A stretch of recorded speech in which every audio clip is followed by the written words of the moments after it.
તમે એવો એક ધંધો લઈને આવ્યા છો માર્કેટમાં કે લાખો માણસ સુધી આ મારી વાતને પહોંચાડ્યો તો ડીજે છે અત્યારે વાગે છે હું બોલી શકું છું. તો તમારી પણ સમાજના પ્રત્યેક વર્ગની જરૂર છે. એ રાજકારણ હોય, એ ધર્મ ક્ષેત્ર હોય કે સામાજિક ક્ષેત્ર હોય, તો તમારા વગર પણ કોઈને ચાલવાનું નથી. એક સમાજ કદાચ બહિષ્કાર કરશે તો તમારો ધંધો બંધ નથી જવાનો. પણ તમે પણ હું તમને એક આખી નાનકડી બુકલેટ લખી આપીશ અને તમારા એસોસિએશન મારફતે ગામે ગામ બુકલેટ આપજો. જે સરપંચ કે કોઈ પણ સમાજનો આગેવાન વિરોધ કરતો હોય એની આંખો ખુલી જશે કે હું ખોટા માર્ગે છું.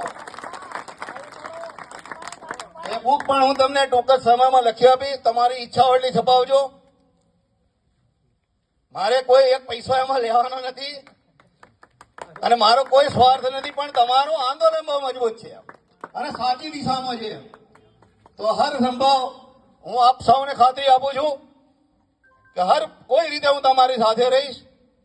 તમારી આજની મીટિંગની વાત પણ હું મીડિયા સમક્ષ પણ લઈ જઈશ.